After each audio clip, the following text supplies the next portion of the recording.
Today's episode is a powerful reminder of what it takes to reach the top and stay there. You're about to hear from British and Irish Lion Grand Slam winner, Rugby World Cup finalist Anthony Watson, as he looks back at the highs and lows of his career, from sharing the pitch with legends to nearly losing it all after 2 Achilles ruptures. Anthony opens up about what it really means to keep the main thing the main thing. Whether you're an aspiring athlete, coach, or just love the game, this one will hit deep. For you, what were your highlights if you have had a chance to reflect? Or are they obvious for you? Yeah, I mean, there was a period probably between, three things really stand out to me. I think 2016, the Grand Slam was number one for me.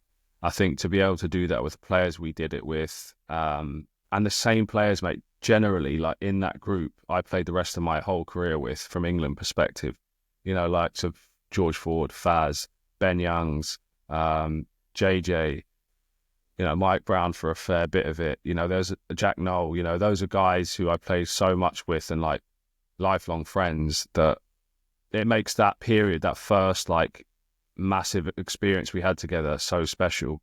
I'd say the 2017 Lions was another highlight, even though we drew, just to be able to do a Lions tour, have my family out in New Zealand watching me. It was something that I always wanted to do. I think considering I probably went into that tour like not in anyone's starting team, to then start in all three tests, I was very, very happy with. And then lastly, I would just say, more from like a personal perspective, to come back from a double Achilles rupture and play in the Rugby World Cup and get to the final, and to like be able to start in the most of the games of that World Cup was something that stands out to me, just because of where I was a year before. People saw me emotional after that semi-final, and it was legitimately because 9 months prior to that I was in a boot and I couldn't walk, and then I was able to have the opportunity to do something that I dreamt about since I saw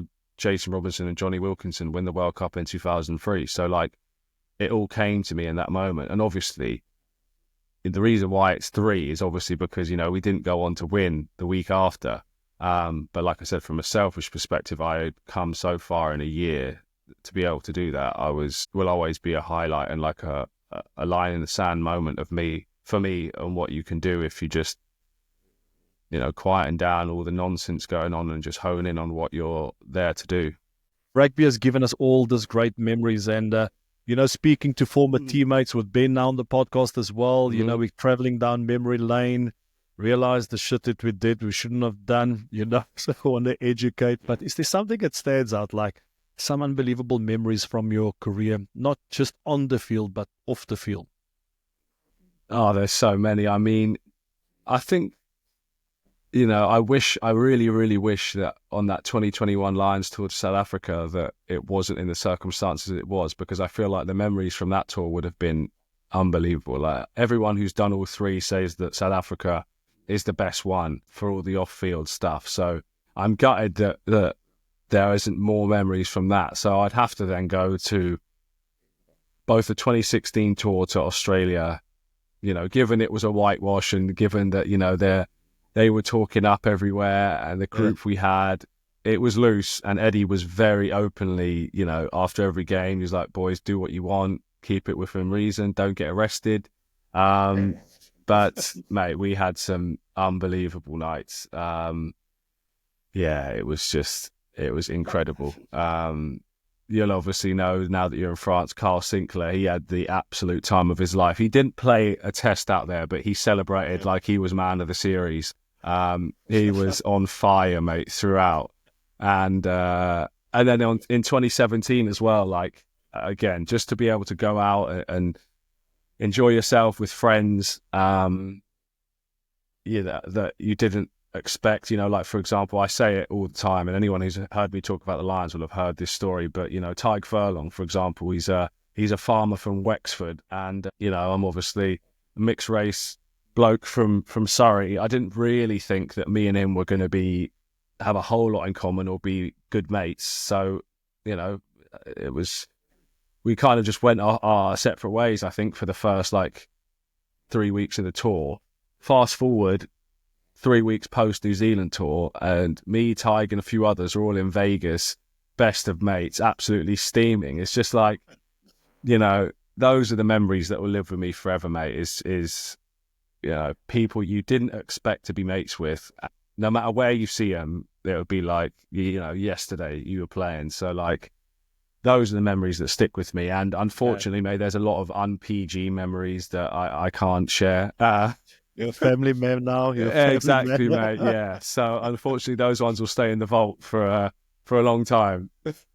Today's Lessons from the Game episode was possible thanks to the support of Harris Begley Financial Planning, headed up by former Blackheath player Matt Begley. They are the experts to speak to for tailored advice on investments, mortgages, insurance, and pensions, helping you plan for a future of financial security.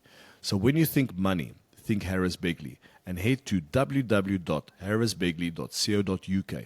Approver Quilter Financial Services Limited and Quilter Mortgage Planning Limited, March 2025. What is one of the lessons that you have learned from your career that you can share with our audience, young and aspiring rugby players and coaches, so they can too achieve some success and have consistency in their performance? There's so many. Geez, to think of one is really tough. Well, it's two, really, to be honest with you. I think the first one is just around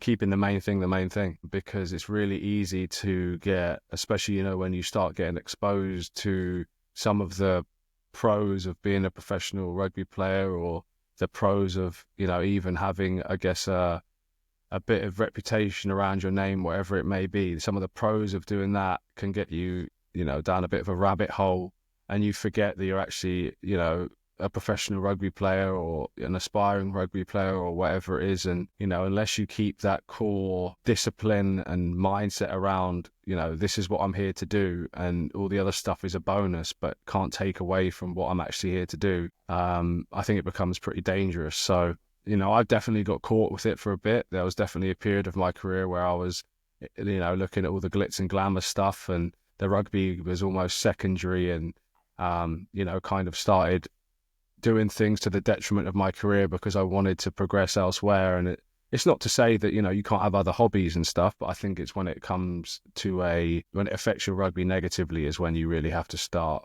like I said, keeping the main thing.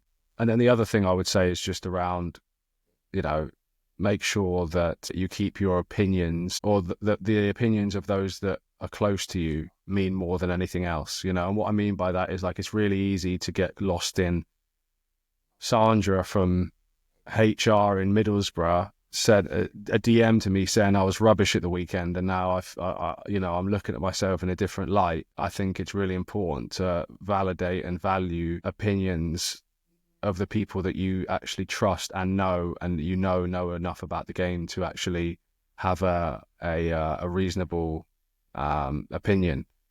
Because, like I said, in a similar sort of fashion, the way social media is now, everyone wants to have an opinion, and to be honest with you, 90% of them are a lot of rubbish. So understanding who matters, whose opinion matters, and trying to, I guess, disregard the majority of stuff elsewhere. As part of the rehab, I was 4 months in, and this is why I say about keeping the main thing. I went to do a photo shoot, and it wasn't that I was doing anything untoward at the photo shoot, but when you've got you're rehabbing an injury, and I'm 4 months into an Achilles rupture, you probably should just make sure everything is 100% or as good as it can be, and there's no risk whatsoever in what you're doing before you go out there.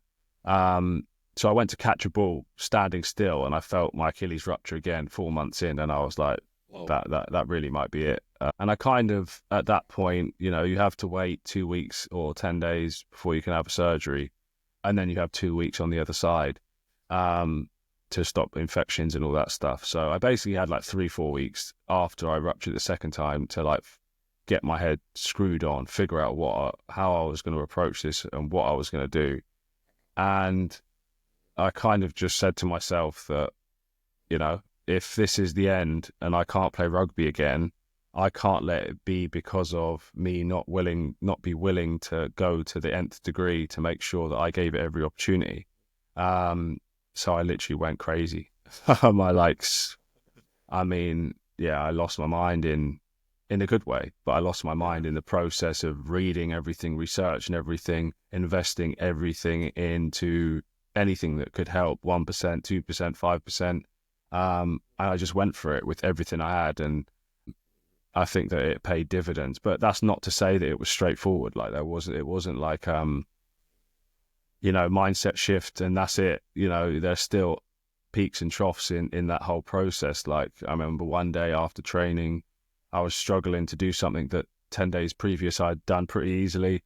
So obviously that's a bit of a sketchy moment. Brilliant advice. Yeah, chunking it like that and keeping the main thing, like you said earlier, is just something that we keep on hearing. And we had, a recent conversation with someone, stay in your lane, it's amazing how these things keep, coming up. And that's brilliant advice. Wow, those were some valuable lessons by Anthony Watson. We hope that you guys enjoyed this short form episode, deep diving into some of the valuable lessons that Anthony shared with us. I can definitely resonate with what he said, keeping the main thing. That is very important. When I was a rugby player, there were times in my career where I lost focus, where off the field activities kind of took priority, trying to launch a business at this stage, and I was obsessed with that. And I needed to reshift my focus and recalibrate. So that's very important. If you're a rugby player and you're a professional rugby player or someone aspiring to be a professional rugby player, rugby needs to be the main thing. It needs to be your priority. Obviously, family comes first, always comes first. No mistake there. But you need to be obsessed with the game. You need to be a student of the game. And valuable lessons learned there with his second Achilles rupture while doing a photo shoot. But what I would like to ask you guys is to please help us grow the show. And you can do that by liking, following, and subscribing to our show. That would really mean the world to us so we can have some unbelievable guests. And please leave a comment, whether it's on YouTube or Spotify, and let us know what you think of the show. And also reach out to us on our social media page on Instagram, letting us know what type of guests you would like us to have on the show and what you would like us to talk about in our short form episodes. So I hope you guys have an unbelievable day. Remember, take care of yourself, believe in yourself, and always remember this: the main thing needs to remain the main thing.